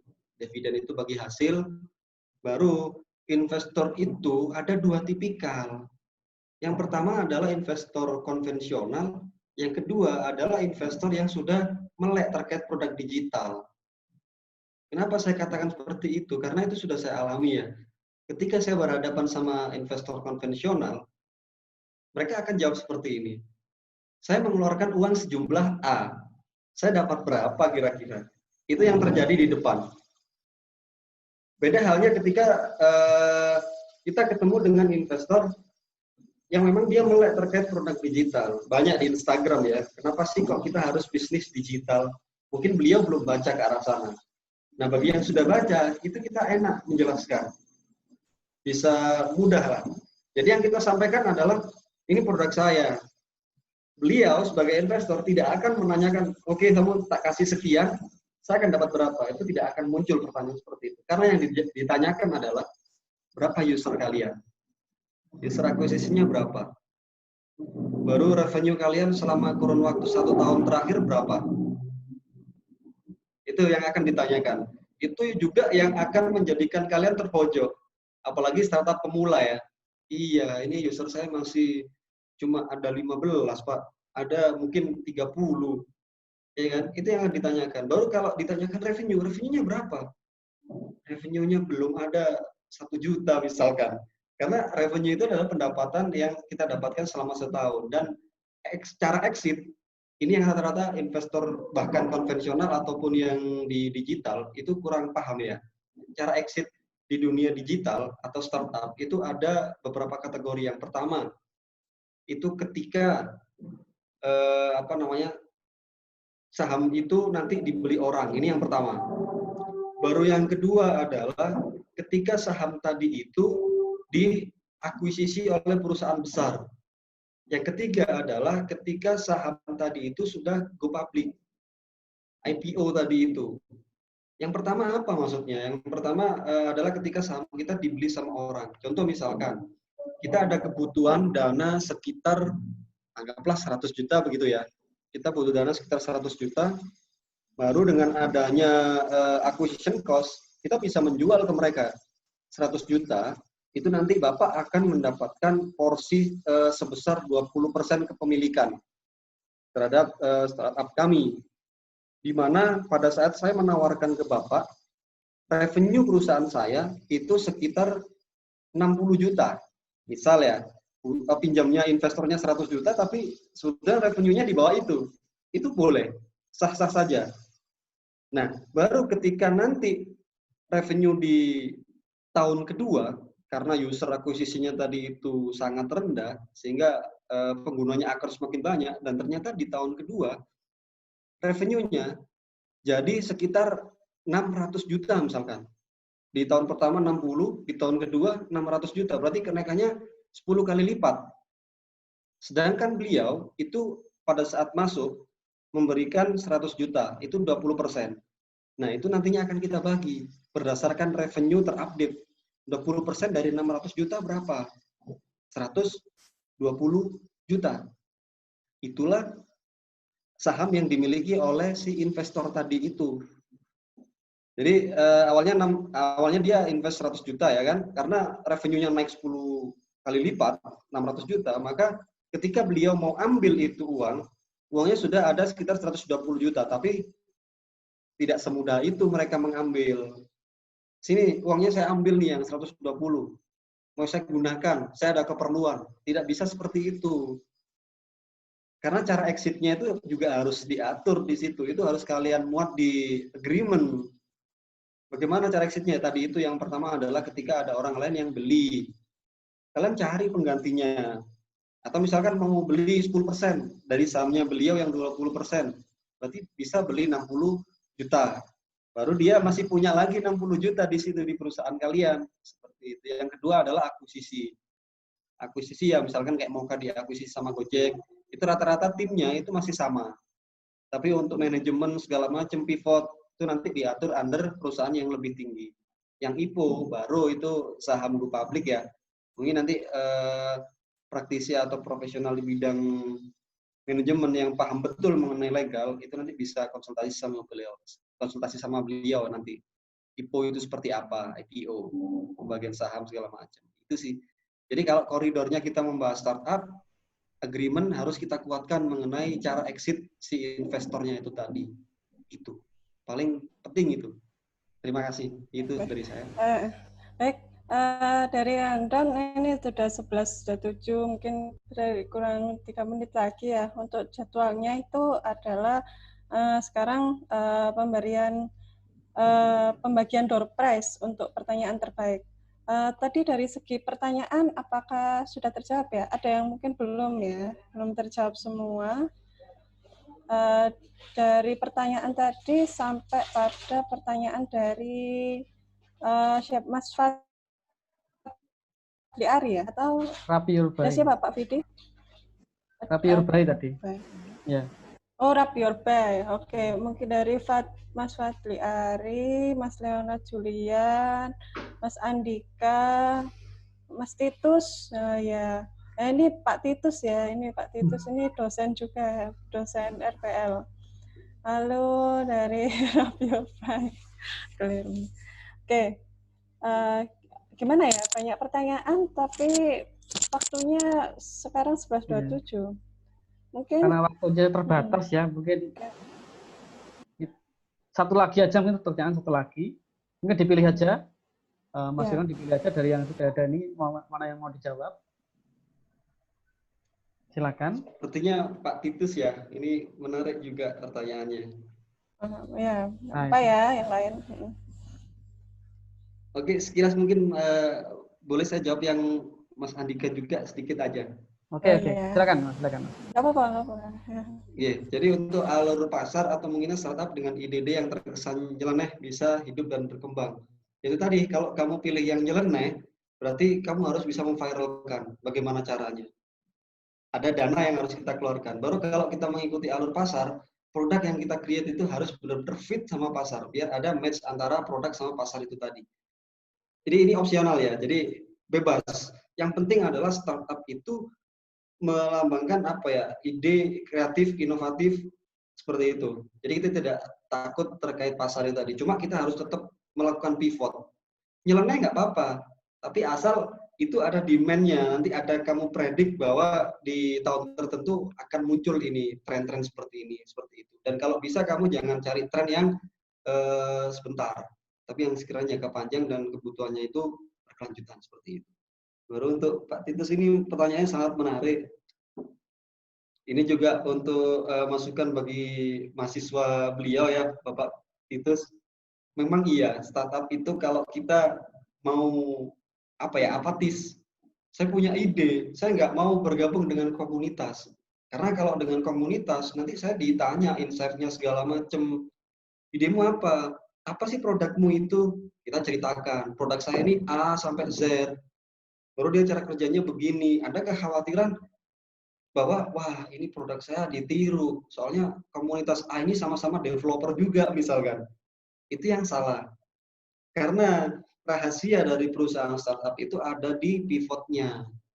Kamu punya patching ya, patch 2, patch 3, patch 4, itu yang nggak akan kamu sampaikan ke mereka. Yang kamu ceritakan adalah MVP-nya atau minimum viable product. Jadi terkait pertanyaan ke Pak Titus, sangat direkomendasikan untuk bergabung dengan komunitas, apalagi yang sudah besar dan sudah eksis di itu. Itu, terima kasih, Pak. Oke, pertanyaan. Mohon maaf, ini banyak sekali pertanyaan, tapi sepertinya tidak dijawab semua.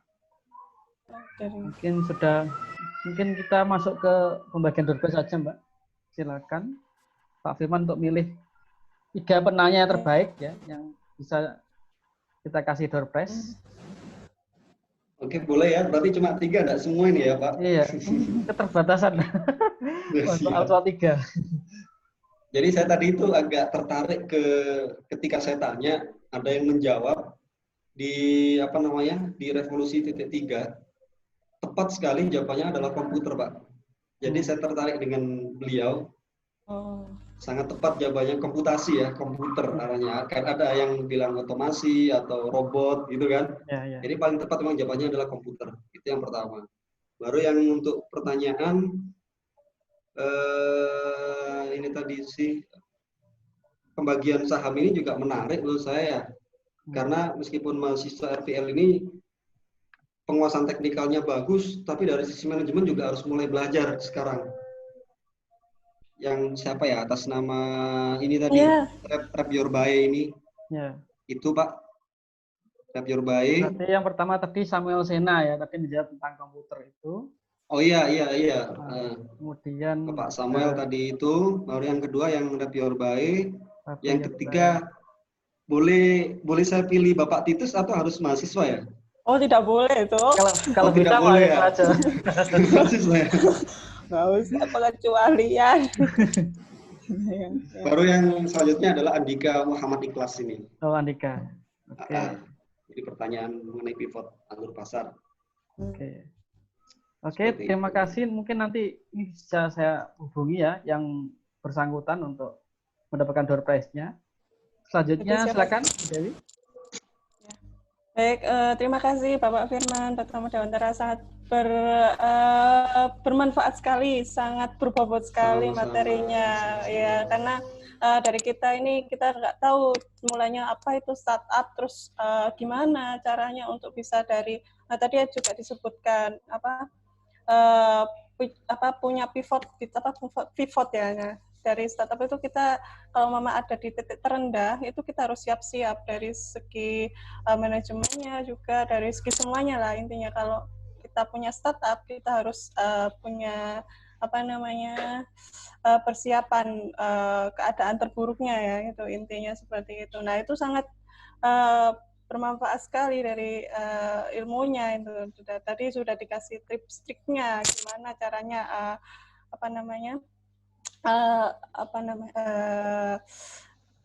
bangkit dari keadaan yang dari terpuruk itu, bagaimana hingga sampai sekarang bisa bangkit lagi dan mulai lagi, bisa muncul lagi startup, bisa berkembang lagi dan sukses lagi. Jadi ada banyak tips dan trik bagaimana cara memulai startup, lalu mengembangkan startup, lalu jatuh dari keterpurukan startup, lalu bangkit lagi menjadi sebuah startup yang sukses. Nah, lalu nantinya setelah startup itu sukses, bagaimana bisa mempertahankan startup itu hingga berjalan sampai saat ini, dengan mengikuti banyak tren-tren yang sesuai di zamannya, bukan tren-tren yang masa lalu. Tadi juga disebutkan oleh Bapak Firman bahwa jangan produk ya bukan tetap itu aja di zaman itu aja, tapi juga harus.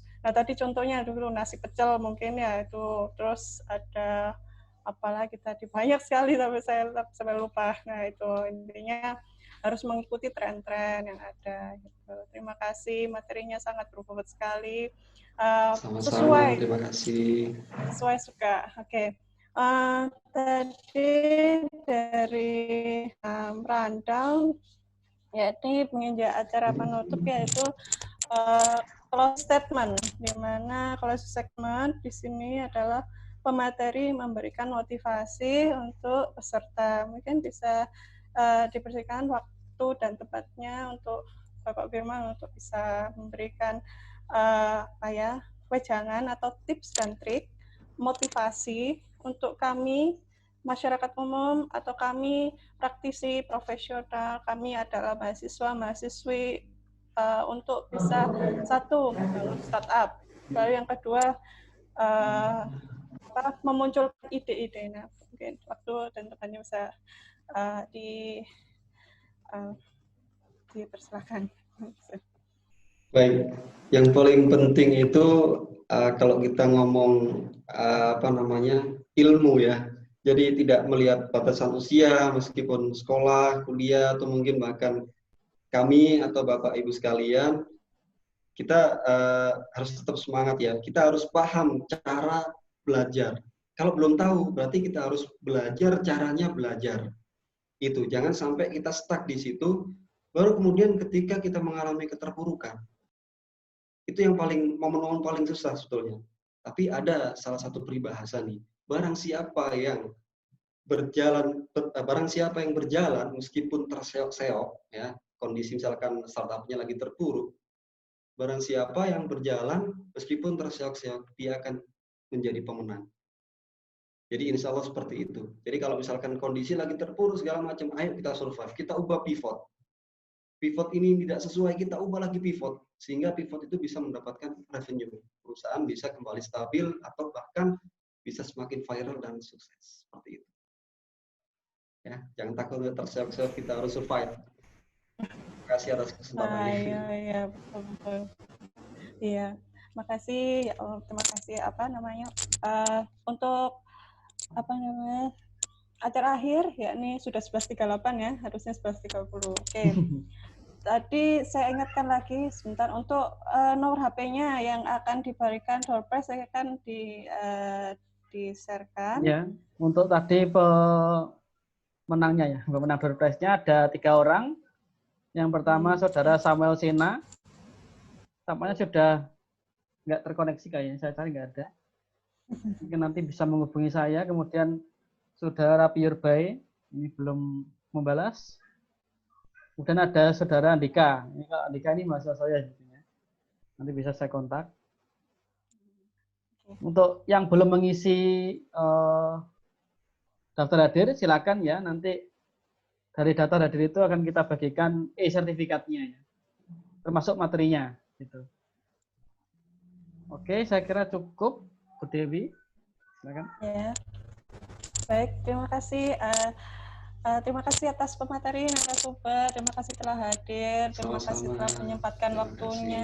Terus juga berbagi materi, sharing ilmu bagi kami. Kami pun juga sebagai pengajar pun juga kami juga haus ilmu. Jadi kami juga sebenarnya juga kurang juga pematerinya. Saya merasa belum sangat expert juga, maksudnya intinya kita juga sama sharing-sharing ilmu gitu. Sama-sama belajar. Dan juga untuk di sini kan juga bukan hanya untuk mahasiswa Bapak Ibu, terima kasih telah hadir untuk acara kuliah tamu hari ini. Dan juga mohon maaf dari kami jika kami banyak kesalahan kata maupun perbuatan yang kami tidak sengaja maupun kami sengaja melakukan, yang mohon maaf karena kesempurnaan hanya milik Allah, Tuhan Yang Maha Esa, dan ketidaksempurnaan hanya milik manusia. Jadi mohon maaf. Terima kasih sekali lagi peserta yang sudah hadir. Terima kasih Bapak Kaprodi, Bapak Widin Joko Putra, dan juga Bapak narasumber Bapak Firman Pratama Dewantara. Terima kasih. Dan juga peserta semua seluruh pelosok Indonesia, baik mahasiswa, mahasiswi, masyarakat umum, dan semuanya. Terima kasih. Selamat siang. Kami akhiri. Oh ya, mungkin tak foto lupa. dulu ya. Kita foto dulu. Ya. Oh ya. Sebagai Baik, penutup kita kita screenshot ya sebentar. Saya tampilkan dulu daftar peserta juga. Oke.